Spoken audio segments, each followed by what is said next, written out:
സകല ലോകത്തിന്റെ രാജാവും എന്റെ കർത്താവുമായ നമ്മുടെ ദൈവം വാഴ്ത്തപ്പെട്ടവൻ. ആ ധന്യവും നിസ്തുല്യമായ നാമത്തിൽ എല്ലാ പ്രിയപ്പെട്ടവർക്കും ഒരിക്കൽ കൂടെ വന്ദനത്തെ അറിയിക്കുന്നു.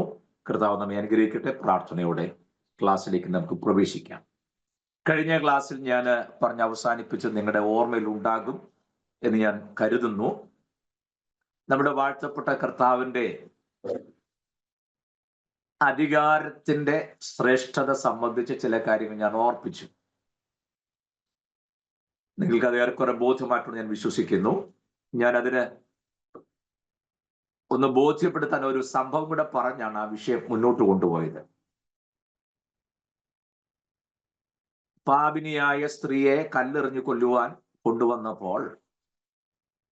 കൊണ്ടുവന്ന ആളുകൾ അവളെ യേശു ക്രിസ്തുവിന്റെ അടുക്കൽ കൊണ്ടുവരുന്നു. മോശയുടെ ന്യായപ്രമാണം അനുസരിച്ച് അവളെ കല്ലെറിഞ്ഞു കൊല്ലണം, അങ്ങ് എന്തു പറയുന്നു എന്ന് പറഞ്ഞ് തന്നോട് ഒന്ന് ചോദിച്ചു. ആ പലസ്തീൻ നാട്ടിൽ ഒരു സാധാരണക്കാരനായ ഒരു മനുഷ്യനായിരുന്നുവെങ്കിൽ പല റാബായിമാരുള്ളവരിൽ ഒരാളെന്ന നില മാത്രമേ കർത്താവിനുണ്ടായിരുന്നുള്ളൂ എങ്കിൽ ഒരിക്കലും കർത്താവിന്റെ അടുക്കൽ അവളെ കൊണ്ട് വരേണ്ട കാര്യമില്ലായിരുന്നു. എന്നാൽ മറ്റ് റാബായിമാരിൽ നിന്നും ന്യായപ്രമാണത്തോട് കൂട്ടുചേർക്കാനും കുറയ്ക്കാനുമൊക്കെ അധികാരമുള്ള സ്മിഖ ഉള്ള അധികാരം റൈറ്റുള്ള റാബായിയായി ക്രിസ്തുവിനെ ബോധ്യമായതുകൊണ്ടാണ് കർത്താവിന്റെ അടുക്കൽ കൊണ്ടുവന്നുള്ള കാര്യം ഞാൻ ഓർപ്പിച്ചു.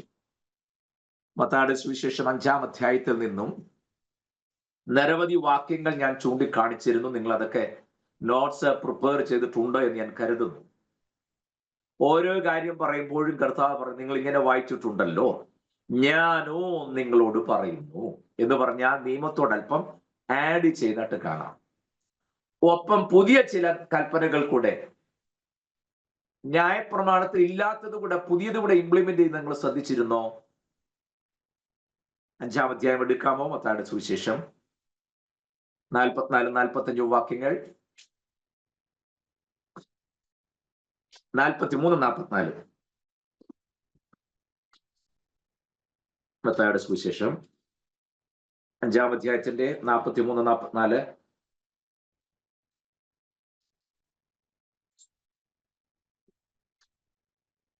കൂട്ടുകാരനെ സ്നേഹിക്കുന്നവൻ എന്നും ശത്രുവിനെ പകയ്ക്ക എന്നും അരുളി ചെയ്തത് നിങ്ങൾ കേട്ടിട്ടുണ്ടല്ലോ. ഞാനോ നിങ്ങളോട് പറയുന്നത്, നിങ്ങളുടെ ശത്രുക്കളെ സ്നേഹിപ്പീൻ, നിങ്ങളെ ഉപദ്രവിക്കുന്നവർക്ക് വേണ്ടി പ്രാർത്ഥിപ്പീൻ. അങ്ങനെ ഒരു ഉപദേശം ന്യായപ്രമാണത്തിൽ ഇല്ലായിരുന്നു. കണ്ടോ? പുതിയ പ്രമാണം, പുതിയ ഒരു നിയമം പുതിയതായിട്ട് കൊടുക്കുന്നത് കണ്ടോ? നിങ്ങൾ ന്യായപ്രമാണത്തിൽ വായിച്ചിട്ട് കൂട്ടുകാരനെ സ്നേഹിക്ക എന്നും ശത്രുവിനെ പകയ്ക്ക എന്നും അരുളിച്ചത് നിങ്ങൾ കേട്ടിട്ടുണ്ടല്ലോ. ആ ന്യായപ്രമാണത്തിൽ ഉണ്ടല്ലോ. കർത്താവ് പറയാണ്, ഞാൻ പുതിയൊരു കാര്യം കൂടെ പറയാം. എന്താണത്? ഞാനൊന്നുകൂടെ പറഞ്ഞു, നിങ്ങളെ ശത്രുക്കളെ സ്നേഹിപ്പീൻ, നിങ്ങളെ ഉപദ്രവിക്കുന്നവർക്ക് വേണ്ടി പ്രാർത്ഥിപ്പീൻ. പഴയ നിയമത്തിന്റെ പ്രമാണം അനുസരിച്ച് കല്ലിന് കല്ല്, പല്ലിന് പല്ല്, എല്ലിന് എല്ല്, അതായിരുന്നു. കർത്താവ് പറയാ, പുതിയൊരു കൽപ്പന ഞാൻ നിങ്ങൾക്ക് തരുന്നു. എന്താണത്? ഞാനോ നിങ്ങളുടെ ശത്രുക്കളെ സ്നേഹിപ്പീൻ, നിങ്ങളെ ഉപദ്രവിക്കുന്നവർക്ക് വേണ്ടി പ്രാർത്ഥിപ്പീൻ. കണ്ടോ? പുതിയ ഒരു റൂൾ, പുതിയൊരു കൽപ്പന, കമാൻഡ്മെന്റ് ഇംപ്ലിമെന്റ് ചെയ്യുന്ന ഒരു ഭാഗമാണ്. അത് തൊട്ട് മേലത്തെ വാക്യം കൂടെ ഒന്ന് വായിക്കാം നിങ്ങൾക്ക്. അതിന്റെ 38-39 കൂടെ ഒന്ന് വായിച്ചേ. കണ്ണിന് പകരം കണ്ണും പല്ലിന് പകരം പല്ലും എന്ന് അരളിച്ചത് നിങ്ങൾ കേട്ടിട്ടുണ്ടല്ലോ. പല്ലും എന്ന് അരുളി ചെയ്ത് നിങ്ങൾ കേട്ടിട്ടുണ്ടല്ലോ. ഞാനോ നിങ്ങളോട് പറയുന്നത്, ദുഷ്ടനോട് എതിർക്കരുത്. നിന്നെ വലത്തെ ചെകിട്ടത്തടിക്കുന്നവന് മറ്റേതും തിരിച്ചു കാണിക്ക. ന്യായപ്രമാണത്തിലുള്ളതല്ല,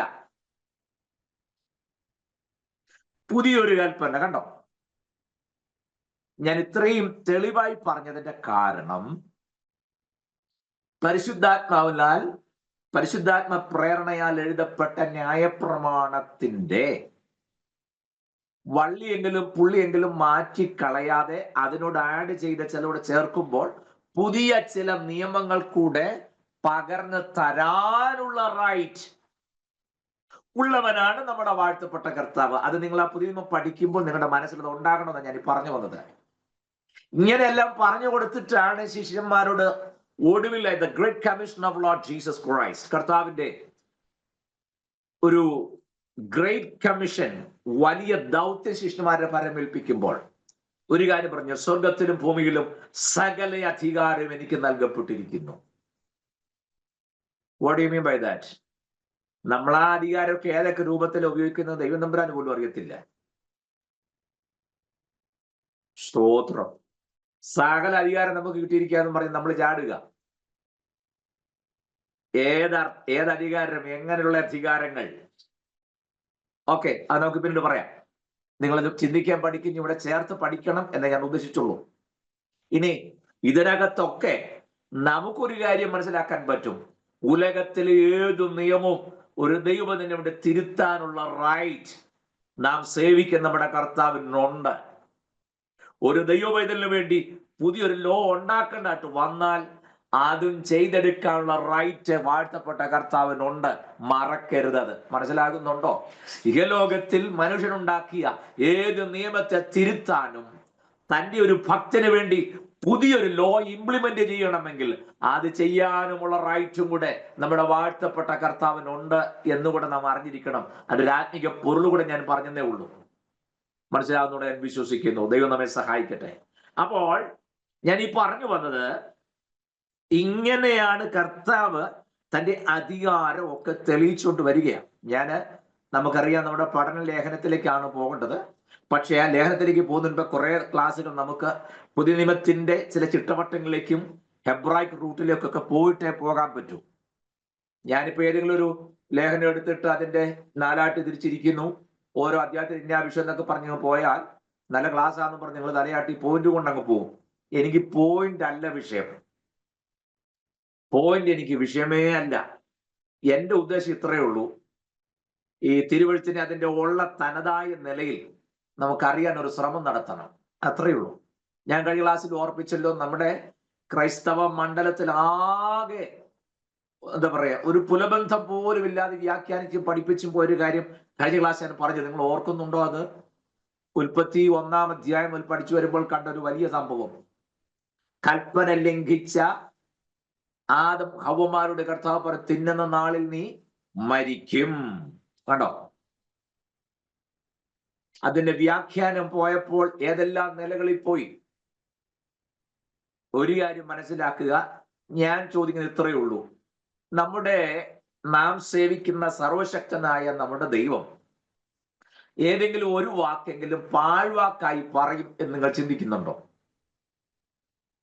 നമ്മൾ പറയാം അന്നേരം പറഞ്ഞു വന്നാൽ ഒഴുക്കിനങ്ങ് പറഞ്ഞു പോയത്രേ ഉള്ളൂ, നിങ്ങളെ സീരിയസ് ആക്കണ്ടെന്ന് നമുക്ക് ചിലപ്പോൾ പറയാൻ പറ്റും. അങ്ങനെ ഒഴുക്കിന് എന്തെങ്കിലും പറയുന്നവനാണോ സർവജ്ഞാനിയായ നമ്മുടെ ദൈവം? അല്ലല്ലോ. തിന്നുന്നാളിൽ മരിക്കും എന്ന് പറഞ്ഞു 968, 970, 969 വർഷം വരെ ജീവിച്ചിരിക്കുന്ന തലമുറകളെ നമ്മൾ കാണുന്നത്. 930 ഒക്കെ ഇല്ലേ? തിന്നുന്നാളിൽ മരിക്കും എന്ന് പറഞ്ഞു ആണ്ട്ര. അപ്പൊ പിന്നെ വ്യാഖ്യാനം വന്നു, 1000 സംവത്സരം ഒരു ദിവസം പോലെയും ഒരു ദിവസം 1000 സംവത്സരം പോലെയുമാണ്. അപ്പൊ ദൈവത്തിന്റെ കണക്കനുസരിച്ച് ആദാം ഒരു ദിവസം ജീവിച്ചില്ല, 930 ഉള്ളൂ. 7 വർഷം കൊണ്ട് ജീവിച്ചിട്ടുണ്ടെങ്കിൽ ഒരു ദിവസം ആവുള്ളൂ. വ്യാഖ്യാനം അങ്ങനെ പോയി.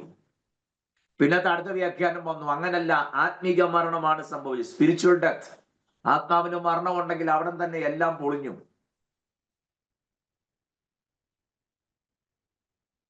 You got it? മനസ്സിലാവുന്നുണ്ടോ? ആത്മാവിന് മരണം ഉണ്ടെങ്കിൽ തീർന്നില്ലേ? എല്ലാം പൊളിഞ്ഞു. ദൈവം അവിടെ പറഞ്ഞത് അതല്ല, തിന്നുന്നാൾ നീ മരിക്കും എന്നല്ല. ഇപ്പോൾ ആദം ഹവ്വമാർ ദൈവത്തെ പോലെ തന്നെ തേജസ്സും ഒക്കെ ഉടുത്ത് ദൈവപ്രകൃതിയോടെ നിൽക്കുകയാണ്. ആര്? ആദഹവ്വമാർ. ഏതാണ്ട് ഒരർത്ഥത്തിൽ ദൈവത്തിന് ഒരു ഫോട്ടോസ്റ്റാറ്റ് എന്ന് വേണമെങ്കിൽ പറയാം. പൂർണ്ണമായിട്ടും അല്ല കേട്ടോ, മനസ്സിലാക്കാൻ വേണ്ടി ഞാൻ ആ പദം ഉപയോഗിച്ചതേ ഉള്ളൂ. അല്ലെങ്കിൽ ഷാജിപ്പാസ് അല്ലേ പറഞ്ഞത് ആദം ദൈവത്തിന്റെ ഫോട്ടോസ്റ്റാറ്റ് ആയിരുന്നൊക്കെ പറഞ്ഞ് വഴക്കൊന്നും ഉണ്ടാക്കരുത്. ആശയം മനസ്സിലാക്കാൻ ഞാൻ ഉപയോഗിച്ചതേ ഉള്ളൂ. ക്ലിയർ ആയില്ലേ? അപ്പൊ അത്രമേൽ അധികാരങ്ങളും ഒക്കെയുള്ള സകലത്തെ നിയന്ത്രിക്കാൻ ഈ ഭൂമിയുടെ സകലത്തിനും പേരിടുകയല്ലായിരുന്നു, ഇട്ടതെല്ലാം പേരായെന്ന്. ആദാം എന്തെല്ലാം ഇട്ടോ അതെല്ലാം പേരായിട്ട് വിളിക്കപ്പെട്ടു. അപ്പൊ ആദമിന്റെ ജ്ഞാനം ഒന്ന് ആലോചിച്ച് നോക്കി. ഇവിടെ ഇപ്പം നമ്മുടെ കണക്കനുസരിച്ച് ഒരു ഒരു കുഞ്ഞേ കാണുള്ളൂ.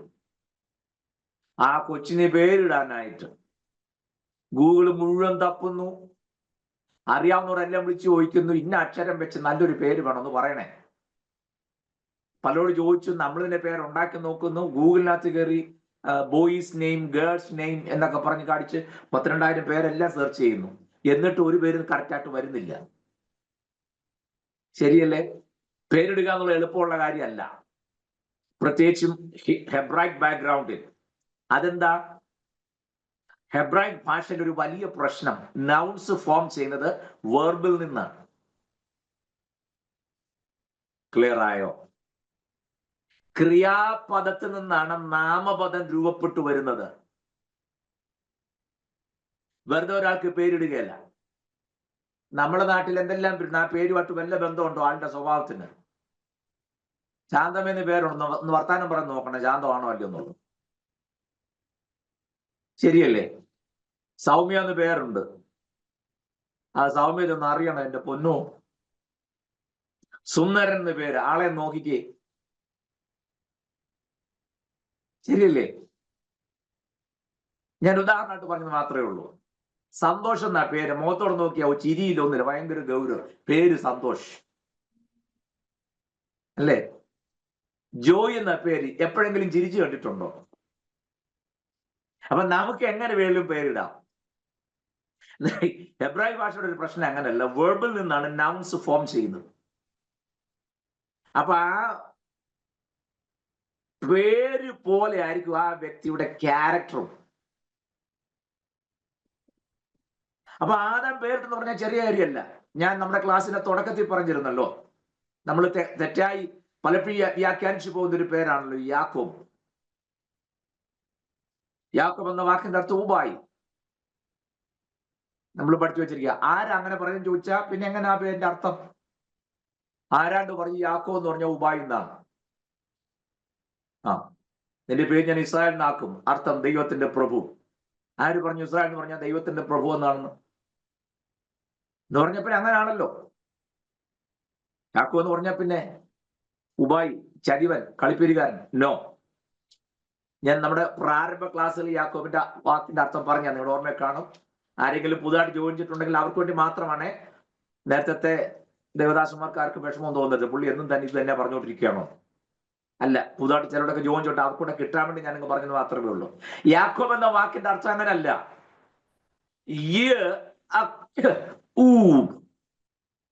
ഹെബ്രായ ഭാഷ കൈകാര്യം ചെയ്യുമ്പം തൊണ്ടയ്ക്കകത്തുനിന്ന് വേണം എന്റെ ശബ്ദം വരാൻ. അങ്ങനെ അത് പ്രൊനൗൺസ് ചെയ്യേണ്ടത് അങ്ങനെ. അപ്പൊ ഇവൻ എന്ന് പറഞ്ഞാൽ കുതികാൽ പിടിക്കുന്നവൻ, അങ്ങനെ പേരിട്ട്. അതെന്താ? അമ്മയുടെ ഉദരത്തിൽ നിന്ന് 2 കുഞ്ഞുങ്ങൾ ഒരുമിച്ചാ വരുന്നത്. ശരിയല്ലേ? ആദ്യം ആര് വന്നു? ഏശാവ് പുറത്തു വന്നു. രണ്ടാമത് യാക്കോബ് വന്നു. യാക്കോബ് വന്നപ്പം ചേട്ടന്റെ കാലം പിടിച്ചിട്ടുണ്ട്. കണ്ടോ? പുസ്തകം വായിച്ചു നോക്കും, ഞാൻ പറഞ്ഞത് ശരിയാണോ? അതുകൊണ്ട് അവന് പേരിട്ടെ, ഇവൻ കുതികാൽ പിടിക്കുന്നവൻ. ആ പേര് പോലെ തന്നെയായിരുന്നു. ആരെല്ലാം കാല് പിടിച്ചവൻ. ചേട്ടന്റെ കാലം അവിടെ പോലെ പിടിച്ചു, പിന്നെ അനുഗ്രഹം കിട്ടാൻ വേണ്ടി പിടിച്ചു. ശരിയല്ലേ? അമ്മാച്ചന്റെ കാല് പിടിച്ചു. ലാസ്റ്റ് ഒരു കാല് പിടിച്ച്, അത് ചൊവ്വുള്ള കാലായിരുന്നുകൊണ്ട് അവൻ രക്ഷപ്പെടുകയും ചെയ്തു. സ്തോത്രം. അപ്പൊ തമ്പുരാൻ പറഞ്ഞു, നിന്റെ പേര് യാക്കോബ് എന്നല്ല, ഇസ്രായേൽ എന്ന് വിളിക്കപ്പെടും. ഇസ്രായേൽ എന്ന വാക്കിന്റെ അർത്ഥം ദൈവത്തിന്റെ പ്രഭു എന്നല്ല. ആരെങ്കിലും പറഞ്ഞെങ്കിൽ ദൈവം തമ്മിലെ ശിക്ഷിക്കുകയൊന്നുമില്ല, അങ്ങനെ പേടിക്കണ്ട. പക്ഷെ അർത്ഥം അതല്ല. ഇസ്രായേൽ എന്ന വാക്കിന്റെ അർത്ഥം ഇവൻ ദൃഷ്ടി പതിഞ്ഞിരിക്കുന്നു, കണ്ണെപ്പോഴും പതിഞ്ഞിരിക്കുന്നു. ആരുടെ? ഏൽ, അത്യുന്നതന്റെ. കണ്ടോ? എന്ന് പറഞ്ഞാൽ ഇവന്റെ മേൽ ദൃഷ്ടി പതിഞ്ഞിരിക്കുന്നു, കണ്ണെപ്പോഴും നോക്കിക്കൊണ്ടിരിക്കുന്നു. ആരുടെ? ഏൽ, അത്യുന്നതനായ ദൈവത്തിന്റെ ദൃഷ്ടി എപ്പോഴും പതിഞ്ഞിരിക്കുന്നു. അതാണ് ഇസ്രായേൽ. കണ്ടോ? കാല് പിടിച്ച് നടന്നവന്റെ പേര് തമ്പുരാൻ മാറ്റി ഇനി മുതൽ എപ്പോഴും എന്റെ കണ്ണ് നിന്റെ മേലുണ്ടാകും. ഞാൻ പറഞ്ഞു വന്നത്, ആദമിന്റെ ആ ജ്ഞാനമാണ് നിങ്ങൾ ശ്രദ്ധിക്കേണ്ടത്. അവൻ ഇട്ടതെല്ലാം പേരായെന്ന്. സ്തോത്രം. പോട്ടെ. ആ അത്രമേൽ ദൈവത്തോടെ എല്ലാം കൊണ്ട് കിടപിടിക്കുന്ന നിലവാരത്തിൽ ജീവിച്ച ആദം ഹവ്വമാർ പാപം ചെയ്തതോടുകൂടെ റോമാലേഖനം നമ്മൾ വായിക്കുന്നത്, ഏക മനുഷ്യനാൽ പാപവും പാപത്താൽ മരണവും കണ്ടോ പ്രവേശിച്ചെന്ന്. ക്ലിയർ ആയോ? നിങ്ങൾ ആ വാക്യം മറക്കരുത്. ദൈവം പറഞ്ഞ നീ മരിക്കും എന്നല്ല, മറിച്ച് ഇപ്പോൾ യു ആർ ഇമ്മോർട്ടൽ, നീ ഇപ്പോൾ അക്ഷയനാണ്, മരണമില്ലാത്തവനാണ്. പക്ഷെ പാപം ചെയ്താൽ യു വിൽ ബിക്കം മോർട്ടൽ, നീ മരണമുള്ളവനാകും, ക്ഷയമുള്ളവനാകും, നശിക്കുന്നവനായി മാറുമെന്നാ പറഞ്ഞ. അല്ലാതെ തിന്നുന്ന നാളിനി അപ്പോൾ തന്നെ മരിക്കുമെന്നല്ല. മരിക്കുമെന്നല്ല ദൈവം പറഞ്ഞത്, മരണം ഉള്ളവനാകും. ഇതുവരെ മരണം ഇല്ലാതിരുന്ന ഒരിടത്ത്, ഞാനതിന് സാധാരണ ഈ ഭാഗം പറയുമ്പോൾ പറഞ്ഞൊരു കാര്യം നിങ്ങൾക്ക് കൂടി ഒന്നുകൂടെ ഞാൻ പറയാം. നിങ്ങളൊന്ന് ആലോചിച്ച് നോക്കിയേ. ഹവ്വമാർ എല്ലാ സന്ധിക്കും തമ്പുരാന്റെ പാദസ്പർശത്തിന്റെ ശബ്ദം കേൾക്കുമ്പോഴേ ഓടി ഓടി അങ്ങോട്ട് ചെല്ലുമായിരുന്നു. പാപം ചെയ്തതിന് ശേഷം അങ്ങോട്ട് ചെല്ലണ്ട ഹവ്വമാർ ദൈവത്തിൽ നിന്ന് ഒളിച്ചോടാൻ തുടങ്ങി. അതെന്താ? തങ്ങൾ നഗ്നരെന്നാകെ തിരിച്ചറിഞ്ഞതിനാൽ ദൈവത്തോട് അടുക്കാൻ ഭയപ്പെട്ടവർ ഓടി ഒളിക്കുക. നിങ്ങൾക്ക് ആ ഭാഗം അറിയാമല്ലോ. ഞാനൊരു കാര്യം പറയാനായിട്ടാ. ദൈവം ഹവ്വമാരോട് പറഞ്ഞ് അവരെ അനുഗ്രഹിച്ച ഒരു സംഗതി ഉണ്ട്. അപ്പോൾ തന്നെ ഒരു കാര്യം കൂടെ പറഞ്ഞു, മക്കളെ പ്രസവിച്ച് ജീവരക്ഷ പ്രാപിക്കും. ജീവരക്ഷ പ്രാപിക്കുന്ന മക്കളെ പ്രസവിച്ചാണെന്ന് പറഞ്ഞു. പക്ഷെ ഒരു കാര്യം കൂടെ പറഞ്ഞു, വേദനയോടെ നീ മക്കളെ പ്രസവിക്കും. എന്താ അതിന്റെ അർത്ഥം? വേദനയോടെ നീ മക്കളെ പ്രസവിക്കും എന്ന് പറഞ്ഞാൽ അർത്ഥം അത് ലേബർ പെയിനോ ഡെലിവറി പെയിനോ ഉദ്ദേശിച്ചല്ല. Listen me carefully. അതിനർത്ഥം പ്രസവത്തിന് വേദനയില്ലെന്നല്ല. കർത്താവ് ഉദ്ദേശിച്ച ആ പദത്തിന്റെ അർത്ഥം അതല്ല. മക്കളെ പ്രസവിക്കുന്നത് വേദനയോടെ ആയിരിക്കും എന്നല്ല. ആ പദത്തിന്റെ റൂട്ട് വേർഡിന്റെ അർത്ഥം എന്തെന്നറിയാമോ? ഇനി നിനക്ക് ഒരു മകളെ പ്രസവിച്ച് വളർത്തി പ്രാപ്തിയാക്കുക എന്നുള്ളത് ഒരു വേദനയായിരിക്കും എന്നാണ് ആ പദത്തിന്റെ അർത്ഥം. ക്ലിയർ ആകുന്നുണ്ടെങ്കിൽ ഒന്നുകൂടെ പറയാം. ഇനി നിനക്ക് മക്കളെ പെറ്റു വളർത്തി പ്രാപ്തിയാക്കി വലുതാക്കുക എന്നുള്ളത് നിന്നെ സംബന്ധിച്ചിടത്തോളം ഒരു വേദനയുള്ള കാര്യമായിരിക്കും എന്നാണ്. ഞാനൊരു ഉദാഹരണം പറയാം. പുസ്തകത്തിനകത്ത് ഇല്ല കേട്ടോ, അങ്ങനെയൊക്കെ പുസ്തകത്തിൽ ഉണ്ടെന്ന് ഇത് കഴിയുമ്പോൾ എനിക്ക് മെസ്സേജ് ചോദിക്കുകയും ചെയ്യരുത്. ഹവ്വാർക്ക് 3-4 കുഞ്ഞുങ്ങൾ ഉണ്ടായിരുന്നിരിക്കട്ടെ, മക്കളൊത്തിരി ഉണ്ടായിരുന്നു, അത് വേറെ കാര്യം, ഒന്നും അല്ല ഞാൻ ഉദ്ദേശിച്ചത്. ഹവ്വാർക്ക് ഒരു 4-5 കുഞ്ഞുങ്ങൾ ഉണ്ടായിരുന്നിരിക്കട്ടെ. അവര് സ്കൂളിലോ കോളേജിലോ പഠിക്കുന്നൊന്നും ഇരിക്കട്ടെ. ഏതും തോട്ടത്തെ സ്കൂളും കോളേജും ഒന്നും ഇല്ലാത്ത തെളിവ് ചോദിച്ചുകൊണ്ട് എന്റെ എനിക്ക് വരരുത്. ഞാൻ ഒരു ആശയം വ്യക്തമാക്കാൻ അങ്ങനെ അവതരിപ്പിക്കുന്നു എന്നേ ഉള്ളൂ, ഈ കാര്യം ഒന്ന് ബോധ്യപ്പെടുത്താൻ. ഇവര് കോളേജിൽ പോയി. സാധാരണഗതിയിൽ 3:30-3:45 കോളേജ് വിടും. 4-4:30 ആകുമ്പോൾ വീട്ടിൽ വരേണ്ടതാ. ഇല്ലെങ്കിൽ പിള്ളേരും ഒക്കെ കൂട്ടുകാരൊക്കെ വർത്താനം പറഞ്ഞാൽ അങ്ങേറ്റം ഒരു 5 മണി, അതിനപ്പുറം പോകാറില്ല, സാധാരണ വരും. ഇനി അതല്ല, ഒത്തിരി സന്ധ്യ ആയെന്നിരിക്കട്ടെ. പാപം ചെയ്യുന്നതിന് മുമ്പത്തെ കാര്യം ഞാൻ ഈ പറഞ്ഞത്. വല്ലതും പേടിക്കാനുണ്ടായിരുന്നോ?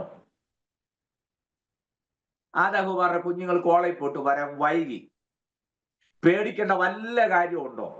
എവിടെ പോയി, എന്താ ഏതാന്ന്? ഇല്ല. അവിടെ പേടിക്കേണ്ട എന്താ ഉള്ളത്? ആനയെ പേടിക്കണോ? സിംഹത്തെ പേടിക്കണോ? കിങ്കോബ്രായെ പേടിക്കണോ? മൂർഖമ്പാമ്പിനെ പേടിക്കണോ? ആരെങ്കിലും തട്ടിക്കൊണ്ട് പോകുന്നത് പേടിക്കണോ? വേണ്ട. അങ്ങനത്തെ ഒരു സംഭവമില്ല. സകല ജീവജാലങ്ങളെ നിയന്ത്രിക്കുന്ന ആരായിരുന്നു? ആദമും മക്കളും തന്നെയായിരുന്നു. മക്കളെന്ന് ഞാൻ പറഞ്ഞത് ആശയം വ്യക്തമാക്കാൻ വേണ്ടിയിട്ടാണ്. ഏത് മക്കളുടെ കാര്യം പറഞ്ഞ് ചോദിച്ചോണ്ട് ചോദ്യം ചെയ്യരുത്. ഞാൻ വിഷയം മനസ്സിലാക്കാൻ വേണ്ടി പറയുക. ക്ലിയർ ആയോ? എന്നാൽ പാപം ചെയ്തതിന് ശേഷം തേജസ്സും നഷ്ടപ്പെട്ടു, എല്ലാം പോയി. പിള്ളേർ കോളേജിൽ പോയി. 4:30 ആകുമ്പോഴത്തേക്കിന് കണ്ടില്ലെങ്കിൽ പിന്നെ അകത്തങ്ങ് ആദിയ.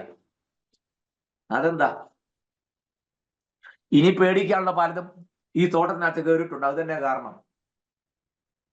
ഇന്നലെ വരെ ഇല്ലാതിരുന്നതെല്ലാം ഓപ്പോസിറ്റായി കീഴ്മേൽ മറിഞ്ഞു. പേടിച്ചേ നോക്കൂ. ഞാൻ പറഞ്ഞ ആശയം മനസ്സിലായോ? ഇനി നിങ്ങൾ ഇതുമായിട്ടൊന്ന് കണക്ട് ചെയ്തേ. തിന്നുന്നാളിൽ നീ മരിക്കും എന്നല്ല, നീ മരണമുള്ളവനായി തീരും. മരണത്തിന് നിന്റെ മേൽ സ്വാധീനമുണ്ടാകും. മരണത്തിന് നിന്റെ മേൽ അവന്റെ ആധിപത്യം സ്ഥാപിക്കാൻ കഴിയും. അതുകൊണ്ട് പാപം ചെയ്യരുത്. പാപം ചെയ്യാതിരിക്കുന്നിടത്തോളം കാലം ദൈവതേജസ്സിനകത്ത് അമർത്യനായി നിനക്ക് എന്നേക്കും കഴിയാൻ പറ്റും. കൃപയാൽ ഒന്നാമത്തെ ആദാം വരുത്തിയ നഷ്ടം ഒടുവിലത്തെ ആദാം ഏറ്റെടുത്ത് അതിനെ പരിഹരിക്കുന്നതിലൂടെ നഷ്ടപ്പെട്ടു പോയ തേജസ്സിലേക്ക് മടക്കി വരുത്തി നിത്യതയിലേക്കും അമർത്യതയിലേക്കും കൊണ്ടുപോകുവാൻ കർത്താവിന് നമ്മെ കൊണ്ട് ഒരു പ്രയോജനമില്ലാതിരുന്നിട്ടുകൂടെ നമ്മിൽ ദൈവത്തിന് പ്രസാദം തോന്നി എന്നുള്ളതാണ് ഈ സന്ധ്യയെങ്കിലും ഈ രാത്രിയിൽ ഒരുമിച്ച് ദൈവഭാഗം ഇരിപ്പാൻ നമുക്ക് ലഭിക്കുന്ന അവസരത്തിന്റെ പിന്നാമ്പുറ ശക്തി എന്നുള്ളത് മറക്കരുത്. Praise the Lord. കണ്ടോ? ഹല്ലേലൂയ. ദൈവം നമ്മോട് കാണിച്ച കരുണ അതെത്ര വലുതാ. സ്തോത്രം. അപ്പോൾ തിന്നുന്ന നാളിൽ നീ മരിക്കും എന്നല്ല, മരണമുള്ളവനായി തീരും എന്നാണ് ദൈവം പറഞ്ഞതിന്റെ അർത്ഥം. നിങ്ങൾ ഈ കാര്യം പറഞ്ഞാൽ തർക്കിക്കാനൊന്നും പോകണ്ട. നിങ്ങൾ വചനം ഗ്രഹിച്ചാൽ മാത്രം മതിയാകും. ഓക്കെ, ഞാൻ മുന്നോട്ട് നീങ്ങുന്നു. ഇനി ഒന്ന് രണ്ട് കാര്യങ്ങളൊന്ന് പറഞ്ഞിട്ട് ഞാൻ അടുത്ത ഭാഗത്തേക്ക് വരാമേ. ഈ തിരുവഴുത്തെ വ്യാഖ്യാനിക്കുന്നതും തിരുവഴുത്തിന്റെ പൊരുൾ തിരിക്കുന്നതും തമ്മിലുള്ള വ്യത്യാസം എന്താ? ഞാൻ ഒരിക്കലൊന്ന് പറഞ്ഞതാണ്. നമ്മൾ ചെയ്യേണ്ട ശുശ്രൂഷ ദൈവവചനം വ്യാഖ്യാനിക്കുകയല്ല, ദൈവവചനത്തിന്റെ പൊരുൾ തിരിക്കുകയാണ് ചെയ്യേണ്ടത്. എന്താ വ്യാഖ്യാനിക്കുക എന്ന് പറഞ്ഞാൽ?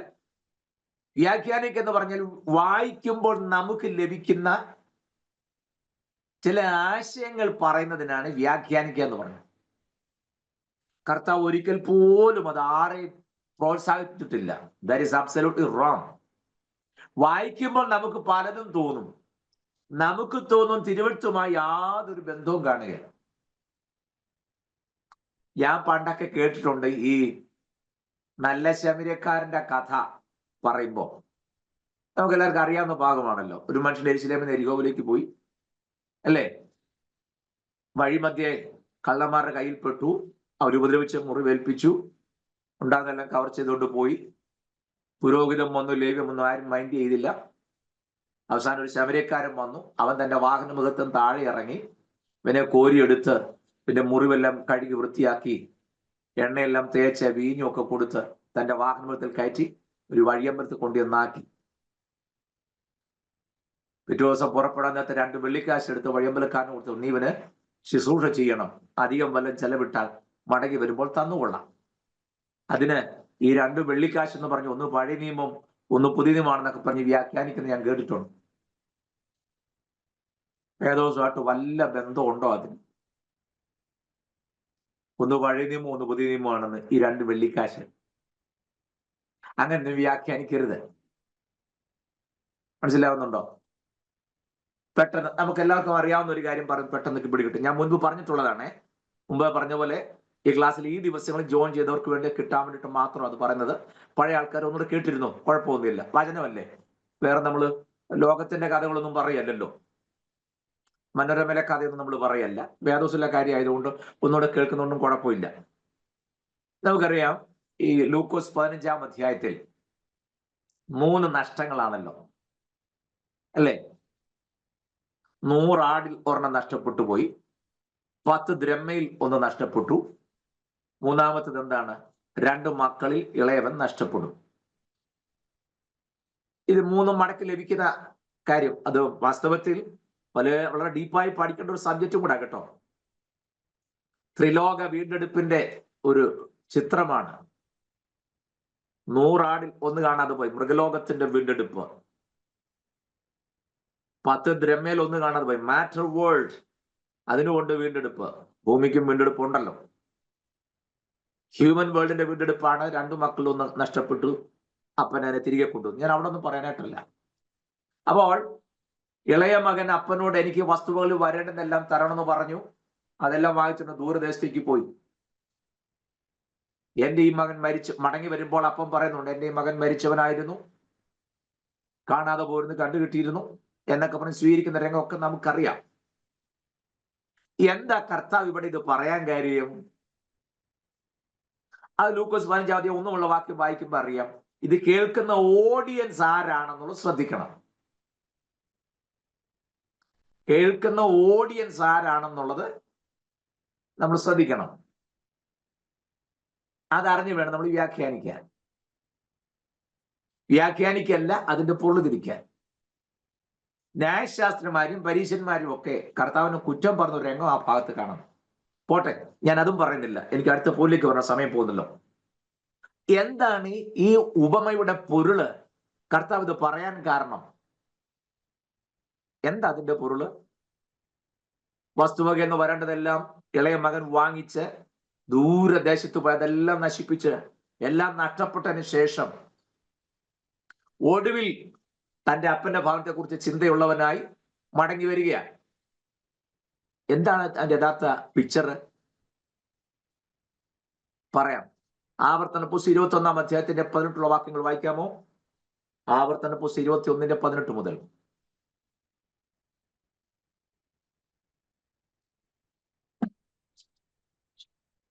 ആവർത്തന പുസ്തകം 21:18 മുതൽ. ആരും വായിക്കുന്നില്ല, ഞാൻ തന്നെ വായിക്കാം. വായിക്കും. ഓക്കെ. ഏതാ വർഷവാക്യം? 18. 21:18 മുതൽ. അപ്പന്റെയോ അമ്മയുടെയോ വാക്കുകൾ കേൾക്കാതെയും അവർ ശാസിച്ചാലും അനുസരിക്കാതെയും ഇരിക്കുന്ന ഷടനും മത്സരിയുമായ മകൻ ഒരുത്തനുണ്ടെങ്കിൽ അമ്മയപ്പന്മാർ അവനെ പിടിച്ച് പട്ടണത്തിലെ മൂപ്പന്മാരുടെ അടുക്കൽ പട്ടണവാതിലേക്ക് കൊണ്ടുപോയി, ഞങ്ങളുടെ ഈ മകൻ ഷടനും മത്സരിയും ഞങ്ങളുടെ വാക്ക് കേൾക്കാത്തവനും തീനിയും കുടിയനുമാകുന്നു എന്ന് പട്ടണത്തിലെ മൂപ്പന്മാരോട് പറയണം. പിന്നെ അവന്റെ പട്ടണക്കാർ എല്ലാവരും അവനെ കല്ലെറിഞ്ഞു കൊല്ലണം. ഇങ്ങനെ നിങ്ങളുടെ ഇടയിൽ നിന്ന് ദോഷം നീക്കിക്കളയണം. ഇസ്രായേൽ എല്ലാം കേട്ട് ഭയപ്പെടണം. കണ്ടോ? ന്യായപ്രമാണത്തിലെ വ്യവസ്ഥ നിങ്ങൾ ശ്രദ്ധിക്കണേ. അപ്പന്റെയോ അമ്മയുടെയോ വാക്ക് കേൾക്കാതെയും അവർ ശാസിച്ചാലും അനുസരിക്കാതെയും ഇരിക്കുന്ന ഷഠനും മത്സരിയുമായ മകൻ ഒരുത്തനുണ്ടെങ്കിൽ അമ്മയപ്പന്മാർ അവനെ പിടിച്ച് പട്ടണത്തിലെ മൂപ്പന്മാരുടെ അടുക്കൽ പട്ടണവാതിലേക്ക് കൊണ്ടുപോയി, ഞങ്ങളുടെ ഈ മകൻ ഷഠനും മത്സരിയും ഞങ്ങളുടെ വാക്ക് കേൾക്കാത്തവനും തിന്നിയും കുടിയനുമാകുന്നുവെന്ന് പട്ടണത്തിലെ മൂപ്പന്മാരോട് പറയണം.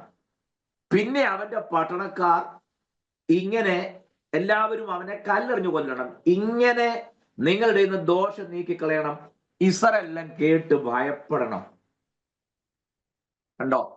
ന്യായപ്രമാണത്തിന്റെ മേൽ അധികാരമുള്ള സ്മീഖാവുള്ള നമ്മുടെ വാഴ്ത്തപ്പെട്ട കർത്താവ് ഈ പ്രമാണം വെച്ചോണ്ടാണ് ഇത് പറഞ്ഞ്.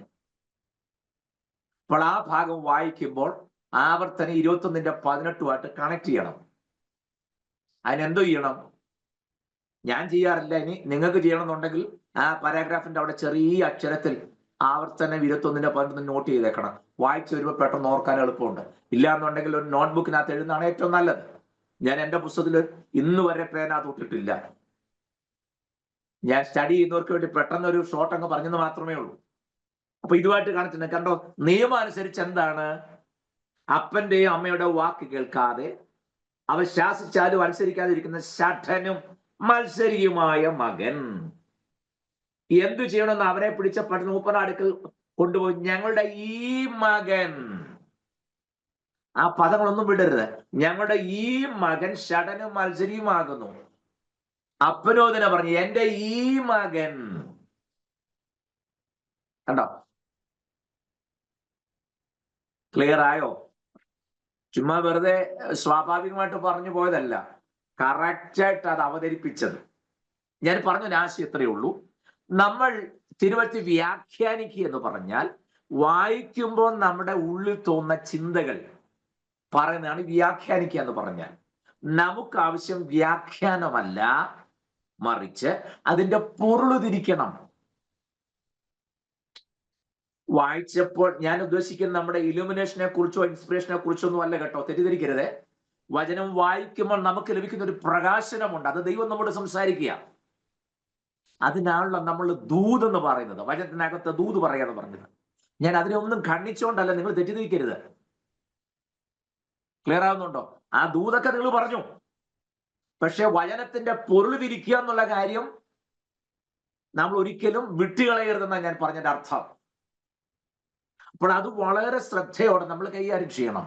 വചനത്തിന്റെ പൊരുൾ തിരിക്കുക എന്നുള്ള ശുശ്രൂഷ അത് വളരെ കെയർഫുള്ളായി ഇങ്ങനെ ആ ഭാഗം വായിച്ച് പിന്നെ ഈ ആവർത്തന പുസ്തകമൊക്കെ തമ്മിൽ കണക്ട് ചെയ്ത് ജനത്തിന് അതിന്റെ പൊരുള് തിരിച്ചു കൊടുക്കണം. അതാണ് ശുശ്രൂഷയിൽ വചനത്തിൽ ഉറപ്പിച്ച വചനത്തിൽ വേരൂന്നി വളരാൻ നമ്മെ സഹായിക്കുന്നു. ഓക്കെ, അപ്പോൾ ഞാൻ വേണ്ടി വന്നാൽ പിന്നീട് കുറച്ചൊരു മുന്നോട്ട് ചെല്ലുമ്പോൾ ഈ വ്യാഖ്യാനവും തൊഴുതിരിക്കുന്ന തമ്മിലുള്ള ഡീറ്റെയിൽ പറഞ്ഞു തരാം. നമുക്കിപ്പം ദൈവം എന്നതിലേക്ക് പ്രവേശിക്കുകയല്ലേ. വചനത്തിന്റെ പൊറുതിരിക്കുന്നതും വ്യാഖ്യാനിക്കുന്നതും തമ്മിൽ ചെറിയ ഒരു കാര്യം കൂടെ പറഞ്ഞിട്ട് ഞാനതിന്റെ തുടർച്ചയിലേക്ക് വരാമെന്ന് ആഗ്രഹിക്കുന്നു. നമ്മൾ ശ്രദ്ധിച്ചാൽ നമുക്കിപ്പോ ആദ്യം നമുക്കെല്ലാം അറിയാൻ താല്പര്യം ദൈവത്തെ കുറിച്ച് തന്നെയാണല്ലോ. നമ്മൾ സാക്ഷി പറയുമ്പോഴൊക്കെ പറഞ്ഞു ഞാൻ 8ാമത്തെ വയസ്സിൽ എന്റെ ദൈവത്തെ അറിഞ്ഞാന്നൊക്കെ പറയും അല്ലേ. അതിന് കുഴപ്പമൊന്നുമില്ല കേട്ടോ, ഞാൻ എന്റെ ദൈവത്തെ അറിഞ്ഞെന്ന് പറഞ്ഞതിനകത്ത് കുഴപ്പമൊന്നുമില്ല. ഞാൻ പലപ്പോഴും ഓർക്കും ഈ ദൈവത്തോട് ഫേസ് ടു ഫേസ് ഏതാണ്ട് ഒരു ബാർഗെയിൻ പോലൊക്കെ അല്ലെങ്കിൽ വാഗ്വാദം പോലെ അങ്ങോട്ടും ഇങ്ങോട്ടും സംസാരിച്ച് നിങ്ങൾ എന്റെ ശബ്ദം കേൾക്കുന്നത് പോലെ അല്ലെങ്കിൽ നിങ്ങളുടെ ശബ്ദം ഞാൻ കേൾക്കുന്ന പോലെ നേരിട്ട് ചോദ്യവും സംസാരവും തർക്കവും ഒക്കെ നടത്തിയ വ്യക്തിയാണ് ഇയ്യോബ് അല്ലേ. മോശ 40 ദിവസം ദൈവത്തിനോട് ഉണ്ടായിരുന്നെങ്കിലും കൂടുതലും ദൈവം പറഞ്ഞ മോശ കേട്ടുകൊണ്ടിരിക്കുകയായിരുന്നു, അങ്ങോട്ട് കൂടുതലും ചോദിച്ചിട്ടില്ല. ഇങ്ങോട്ട് പറഞ്ഞതിനേക്കാൾ ഇരട്ടി കൂടുതൽ ചോദ്യം അങ്ങോട്ട് ചോദിച്ച കക്ഷിയാണ് ഇയ്യോബ്. ഒരു മയമില്ലാത്ത ചോദ്യമായിരുന്നു രണ്ടുപേരും അങ്ങോട്ടും ഇങ്ങോട്ടും. ആ ഇയ്യോബ് പറയാണ് എനിക്ക് ആ സർവശക്തനെ കുറിച്ച് ഒരു കേൾവി മാത്രമേ ഉള്ളൂ. ആഹാ ശരി, ഇത്ര നേരം മുഖത്തോട് മുഖം നോക്കിയൊക്കെ സംസാരിക്കുകയൊക്കെ ചെയ്തേച്ച് പറയാ കേൾവി മാത്രം ഉള്ളെന്നോ? ആ ഇയ്യോബ് പറയാ എനിക്കൊരു കേട്ടറിവ് മാത്രമേ ഉള്ളൂ. ഇനി പൗലൂസ് പറഞ്ഞതോ, ഫിലിപ്പിലെഴുതി പൗലൂസ് പറയാ എനിക്ക് അവനെ അറിയേണ്ടതിനും എന്തുവാ അറിയേണ്ടതിനോ? അപ്പൊ ഇതുവരെ അറിഞ്ഞില്ലേ? അവന്റെ കഷ്ടാനുഭവങ്ങളുടെ കൂട്ടായ്മയെയും അനുഭവിച്ചറിയേണ്ടതിന് എനിക്ക് അവനെ ഒന്ന് അറിയണമെന്ന്. ഞാൻ ചോദിക്കട്ടെ, പുതിയ നിയമത്തിനകത്ത് 21 ലേഖനങ്ങളാണ് ഉള്ളത്. അതിൽ 14 എണ്ണവും പൗലൂസാണ് എഴുതിയത്, ശരിയല്ലേ? 21 ലേഖനങ്ങൾ ഉള്ളതിൽ 14 എണ്ണം എഴുതിയത് പൗലൂസ്. 3ാം സ്വർഗത്തോളം എടുക്കപ്പെട്ട പൗലോസ്. വെളിപ്പാടിന്റെ ആധിക്യം കൊണ്ട് നിഗളിച്ചു പോകാതിരിക്കാൻ ശൂലം ഏറ്റെടുത്ത പൗലോസ്. ആ പൗലോസ് പറയാം എനിക്ക് അവനെ ഒന്ന് അറിയണമെന്ന്. ചിന്തിച്ച വല്ല എത്തും പിടിയും കിട്ടുമോ? അന്നേരം ആ തലവേദന മാറി നമ്മൾ പറഞ്ഞു ഞാൻ എൻ്റെ 9ാമത്തെ വയസ്സിൽ കർത്താവിനെ അറിഞ്ഞാന്ന്. എന്തോ അറിഞ്ഞേ? എന്ന് പറഞ്ഞാൽ ഒരു വിക്സ് എങ്ങനെ ഇരിക്കുന്നോ അതുപോലെ ഇരിക്കുന്നു എന്റെ കർത്താവ്. കാരണം വിക്സിനും തലവേദന മാറ്റാൻ പറ്റുമല്ലോ. വിക്സ് മനസ്സിലാക്കുന്നുള്ള അറിവിന്റെ കാര്യമല്ല. മനസ്സിലായോ? സ്തോത്രം. അപ്പൊ നമുക്കുണ്ടാകേണ്ട അറിവിൽ ഏറ്റവും വലിയ അറിവ് ദൈവത്തെ കുറിച്ചുള്ള അറിവ് തന്നെയാണ്. അതെന്ന് പറയാൻ വേണ്ടി ഞാൻ ഓർപ്പിച്ചതേ ഉള്ളൂ. ഇയ്യോബ് പറഞ്ഞ് എനിക്ക് അവനെ കുറിച്ച് ഒരു കേൾവി മാത്രമേ ഉള്ളൂ. ഞാൻ പലപ്പോഴും ഓർക്കിയത് നമുക്കിത് എങ്ങനെ ഇതിന്റെ പുറകെ പോകാൻ പറ്റുമെന്ന്. ഇയ്യോബിനൊക്കെ ഒരു കേൾവി മാത്രമേ ഉള്ളൂ. അന്നേരം നമ്മൾ ഇതെല്ലാം അരച്ചിലക്കി കുളിപ്പിച്ച് പോക്കറ്റ് കട്ടാ നടക്കുന്ന പറഞ്ഞ് നമ്മൾ നടക്കുന്നത്. നിങ്ങൾ ഇയ്യോബിന്റെ പുസ്തകമൊക്കെ ഒന്ന് മനസ്സിരുത്തി വായിച്ചു നോക്കിയാൽ ദൈവം ഇയ്യോബ് എന്നുള്ള ബന്ധം എന്തായിരുന്നെന്ന്. അന്നേരം ആ ഉടായ്പ് മാത്രം കയ്യിലുള്ള നമ്മള് പിന്നെ ഇതൊക്കെ നമുക്ക് എന്തോ ഈസിയാന്ന് പറഞ്ഞ് നമ്മൾ ഈ പോണേ.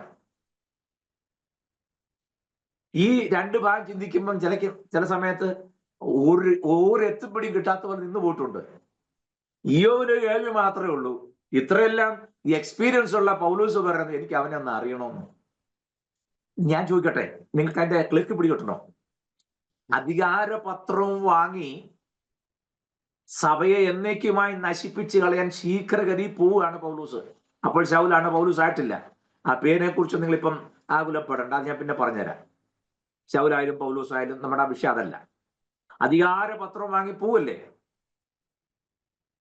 നമുക്കറിയാം, ദമാസ്കസിന്റെ പടിവാതിക്കൽ എത്തിയപ്പോൾ സൂര്യനേക്കാൾ ശോഭയൊരു വെളിച്ചം ചുറ്റിമിന്നി. കുതിരപ്പുറത്തും താഴെ പോയി. അവിടെ കിടന്നോട് ചോദിച്ചു, ഒരു ശബ്ദം കേട്ടു, ശൗലെ ശൗലെ, നീ എന്നെ ഉപദ്രവിക്കുന്നത് എന്ത്? പൗലൂസിന്റെ ചോദ്യം, നീ ആരാകുന്നു കർത്താവേ?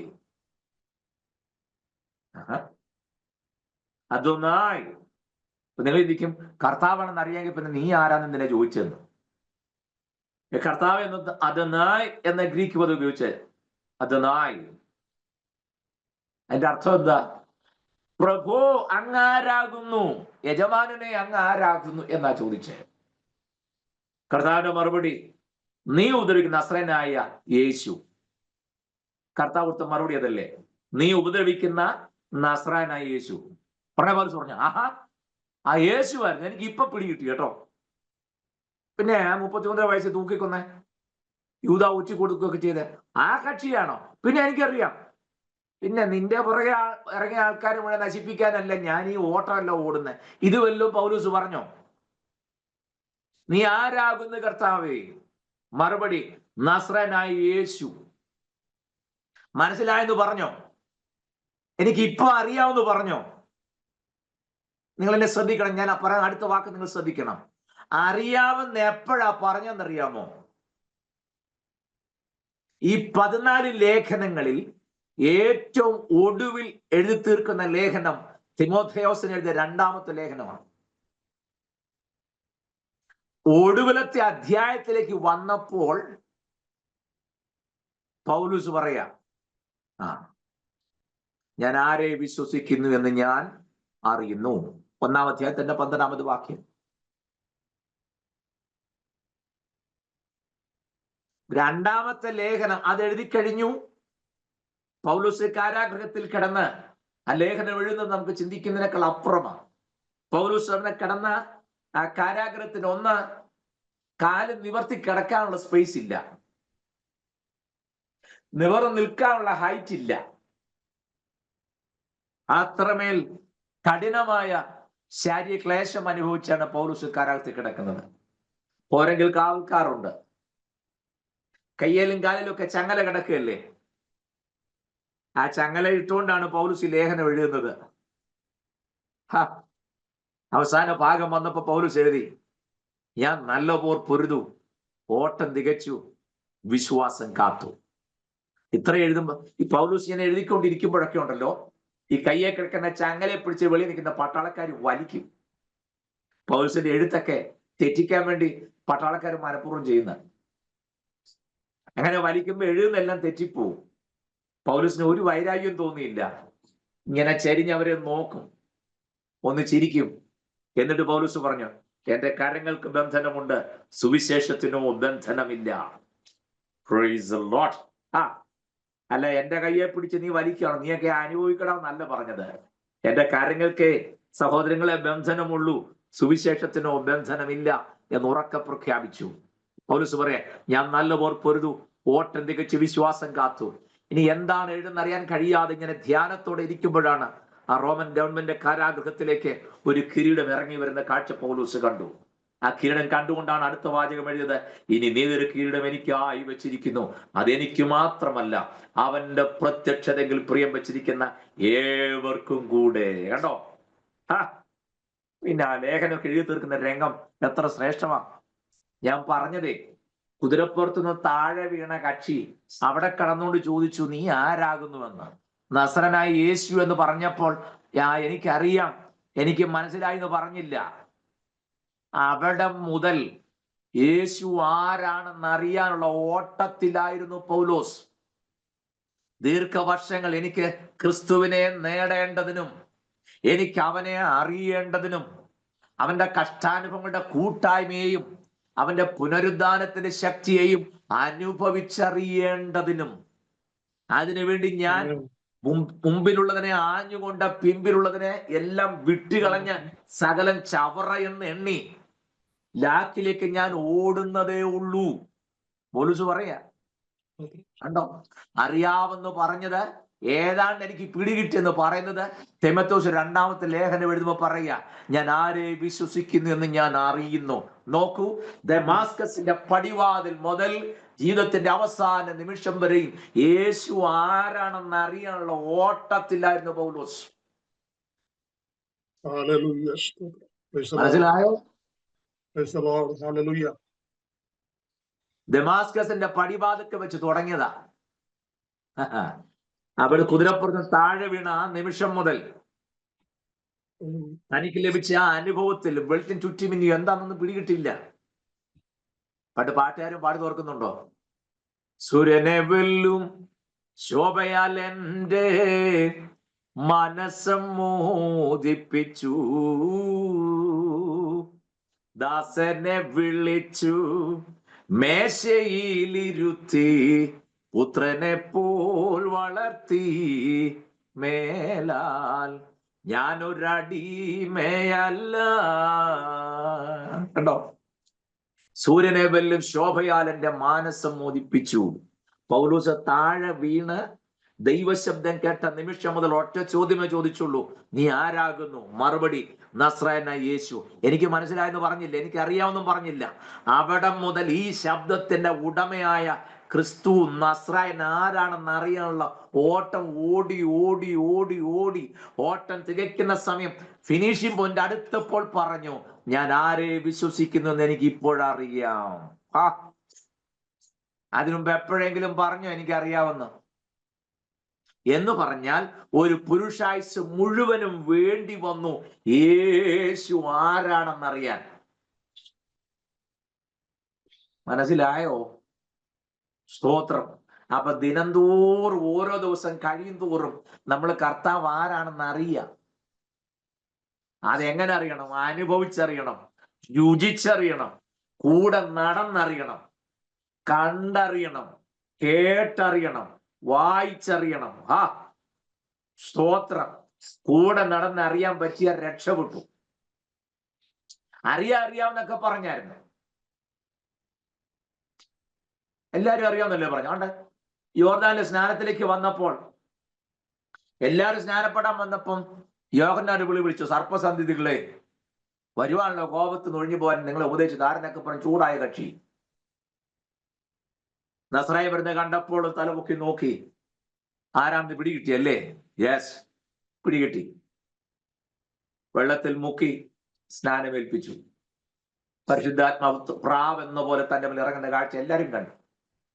സ്നാനം കഴിപ്പിച്ച് യോഹന്നാനും കണ്ടു. ദിവസങ്ങളിൽ പലത് കഴിഞ്ഞു. യോഹന്നാൻ ഇപ്പൊ തടവില. ഹെരോദാവിന്റെ ബർത്ത്ഡേ പാർട്ടിയൊക്കെ നമുക്കറിയാമല്ലോ. തടവിൽ കിടന്നപ്പോൾ യോഹന്നാൻ തന്റെ ശിഷ്യന്മാരെ വിളിച്ചേച്ച് പറഞ്ഞു, നിങ്ങൾ എന്നേ ഞാൻ അന്ന് ഒരാളെ ഒരുത്തിനെ സ്നാനപ്പെടുത്തിയില്ലേ? അവനോട് ഞാൻ ചോദിക്കുക, വരുവാനുള്ളവൻ നീ തന്നെയോ?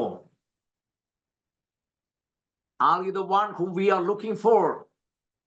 Or shall we expect someone else? അതോ ഞങ്ങൾ മറ്റൊരുത്തിന് വേണ്ടി കാത്തിരിക്കണോ എന്ന് ചോദിക്കാൻ പറഞ്ഞു. അത് ശരി. സ്നാനപ്പെടുത്തിയ കക്ഷിക്ക് ഇപ്പൊ സംശയം, ഇതാരാണ്? ശരിയല്ലേ? യോഹന്നാൻ മാത്രാണോ? ശിഷ്യന്മാര് പറഞ്ഞില്ല, കാറ്റും കടലും കൂടെ ഇവനെ അനുസരിക്കുന്നു. ഇവൻ ആരാ? പിന്നെ ആരാണെന്ന് അറിഞ്ഞുകൊണ്ടാ ഈ പടകിൽ കൂടെ കയറിയത്. വല്ല മനസ്സിലാവുന്നുണ്ടോ ഞാൻ പറഞ്ഞത്? കാറ്റും കടലും ശാന്തമാക്കിയത് കൊണ്ടോ, സ്നാനപ്പെട്ടപ്പോൾ പ്രാവെന്ന രൂപത്തിൽ പരിശുദ്ധാത്മ ഇറങ്ങുന്നത് കണ്ടതുകൊണ്ടോ ഒന്നും യേശുവിനെ പെട്ടെന്നൊന്നും നമുക്ക് അങ്ങനെ അറിയാൻ പറ്റുന്നില്ല പ്രിയരെ. അറിയാൻ അനുഭവിക്കാൻ പറ്റുക എന്നല്ല ഞാൻ പറഞ്ഞത്, നമുക്ക് അറിഞ്ഞ് തീർക്കാൻ ഒക്കെ എന്നേ ഉദ്ദേശിച്ചോളൂ. തെറ്റിദ്ധരിക്കരുത് ഞാൻ പറഞ്ഞ വാചകങ്ങളെ. അങ്ങനൊന്നും കർത്താവിനെ അറിയാൻ പറ്റുകയെന്ന് ഞാൻ പറഞ്ഞില്ല. അറിഞ്ഞ് തീർക്കാൻ ഒക്കെ എന്ന് ഞാൻ ഉദ്ദേശിച്ചത്. മനസ്സിലായോ? അതാ പൗലോസ് ശ്രമിച്ചത്. ആയുസ് മുഴുവൻ ഓട്ടത്തിലായിരുന്നു. എന്തിനു വേണ്ടി? യേശു ആരാണെന്നറിയാൻ.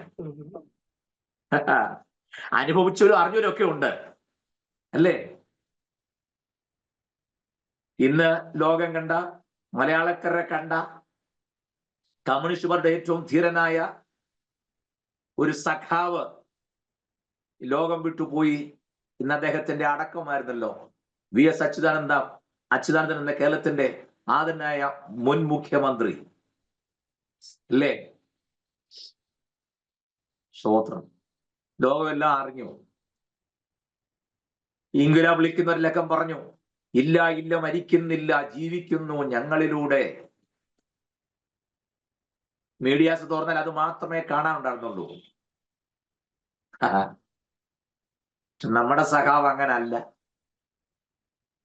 നമ്മുടെ സഖാവിന് വ്യത്യാസമുണ്ട് പ്രിയരെ. അതേന്നേ, ഞാൻ വെറുതെ പറഞ്ഞല്ല. യേശുവാരിലും ഉന്നതനാമൻ ആത്മസഖാവനേ. അതുകൊണ്ടാണ് ഞാൻ പറഞ്ഞത്, യേശുവാരിലും ഉന്നതനാമൻ ആത്മസഖാവനേ. തായ് മറക്കാം എങ്കിലും എന്നെ മറക്ക സ്നേഹിതനേ. ഏവരും എന്നെ കൈവെടിഞ്ഞാലും യേശു താനൻ അരികിൽ കാണും. ഏതു ഖേദവും തീരും ഞാൻ തിരുമാർവിൽ ചാരിടുമ്പോൾ.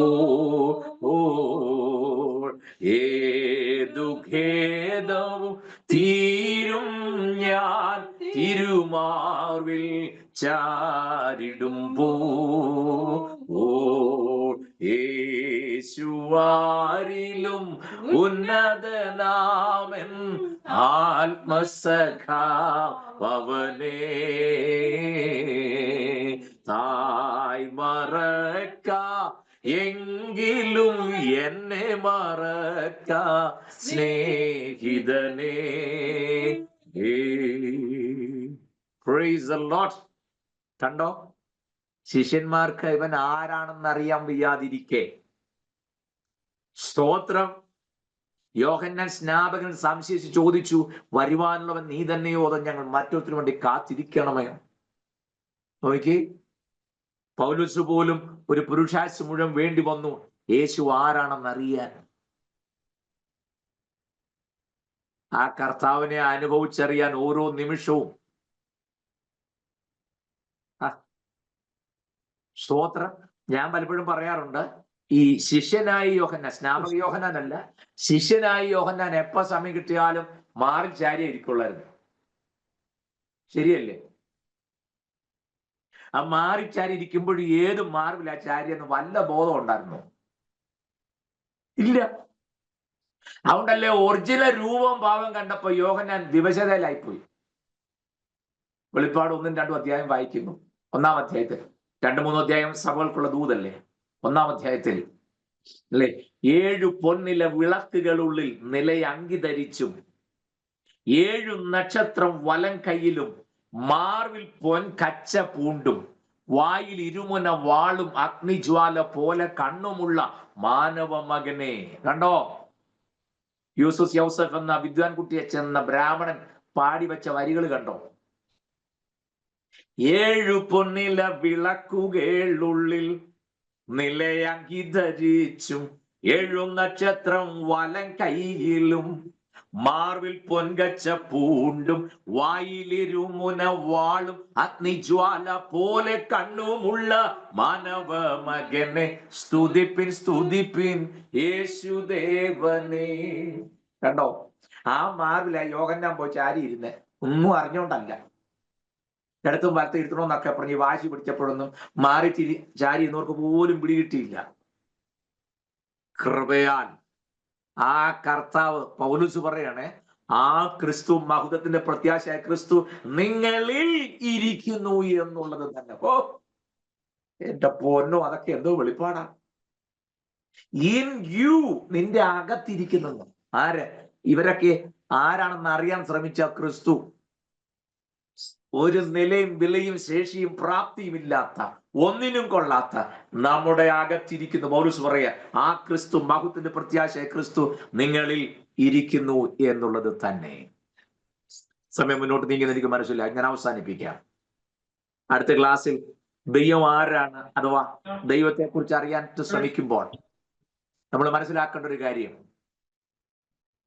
ഈ ദൈവം ആരാണെന്ന് അറിയാനായിട്ട് രണ്ട് രീതിയിലുള്ള പഠനമാണുള്ളത്. അത് ഒന്ന് തിയോളജിക്കലായിട്ടുള്ള സ്റ്റഡിയും മറ്റു വേദോസത്തിന്റെ പഠനവും. ഞാൻ ദൈവം വെച്ചത് അടുത്ത ക്ലാസ്സിൽ പറയാം. സമയം ഇപ്പോൾ അവസാനിച്ചിരിക്കുന്നല്ലോ. 8:40 എല്ലാവരും ജോയിൻ ചെയ്തതല്ലേ, നിർത്താം. ഇത്രത്തോളം നിങ്ങൾ ക്ഷമയോടെ കേട്ടിരുന്നതിന് ഞാൻ നന്ദി പറയുന്നു. നിങ്ങളെ സഹായിക്കട്ടെ. പറഞ്ഞത്, ഈ കർത്താവിനെ അറിയാൻ ഭാഗ്യം ലഭിച്ചതാണ് ജീവിതത്തിൽ ഏറ്റവും വലിയ ശ്രേഷ്ഠകരമായ പദവി. അതുകൊണ്ട് ഏതെങ്കിലും ചെറിയ ചെറിയ അനുഭവങ്ങൾ കൊണ്ട് കർത്താവിനെ നമ്മൾ അറിഞ്ഞെന്നോ ഒന്നും നമ്മൾ ചിന്തിക്കരുത്. ആവോളം അന്ത്യശ്വാസം വരെയും കർത്താവിനെ അറിയാനുള്ള ശ്രമത്തിലായിരിക്കണം. ആ അറിവ് പൂർണ്ണമാകുന്നത് നമ്മൾ അങ്ങ് ചെല്ലുമ്പോഴാണ്. സ്തോത്രം. അന്നല്ലേ നമുക്ക് ശരിയായ രീതിയിൽ അറിയാൻ നോക്കൂ. ഇവിടെ ചില ശ്രമങ്ങൾ മാത്രമല്ലേ നടക്കുന്നത്. യെസ് പ്രിയരെ, നാം എന്താകുന്നു ഇതുവരെ പ്രത്യക്ഷമായിട്ടില്ല. യോഹന്നാൻ അപ്പോസ്തലൻ പറയുക, നമ്മൾ എന്താകുന്നു ഇതുവരെ പ്രത്യക്ഷമായില്ല. അവനെ താനിരിക്കുമ്പോൾ നമ്മൾ കാണുമ്പോൾ മാത്രം നമ്മുടെ പ്രത്യാശയും നമ്മുടെ ജീവിതാഭിലാഷവും ഒക്കെ നിറവേറുന്ന അവിടാണ്. അത് സാധ്യമായി തീരാൻ ദൈവം സഹായിക്കട്ടെ എന്ന് ഞാൻ ആത്മാർത്ഥമായ ദൈവത്തോട് പ്രാർത്ഥിക്കുന്നു. ഇത് ക്ലാസ് നിങ്ങൾക്ക് അനുഗ്രഹമായി ഞാൻ വിശ്വസിക്കുന്നു. നോട്ട്സ് ഒക്കെ നിങ്ങൾ പ്രിപ്പയർ ചെയ്യുന്നുണ്ട് എന്ന് ഞാൻ കരുതുന്നു. കുറച്ചു പേരെങ്കിലും വീഡിയോ ഓൺ ചെയ്തിരിക്കാൻ മനസ്സ് കാണിച്ചതിന് വളരെ നന്ദി പറയുന്നു. ക്ലാസ് എടുക്കുന്നവർക്കൊക്കെ ഇങ്ങനെ ആരും വീഡിയോ ഓൺ ചെയ്യാതിരിക്കുമ്പോൾ ക്ലാസ് എടുക്കാൻ ഒരു ബുദ്ധിമുട്ടാണ്. കുറച്ചു പേരെങ്കിലും വീഡിയോ ഓൺ ചെയ്തിരുന്നല്ലോ. വാഹനം ഓടിക്കുന്നവർ പോലും വണ്ടിയിൽ ഇരുന്നുകൊണ്ടാണേലും വീഡിയോ ഓൺ ചെയ്തു. സഹകരിച്ചത് വളരെ നന്ദി. ദൈവം അനുഗ്രഹിക്കട്ടെ.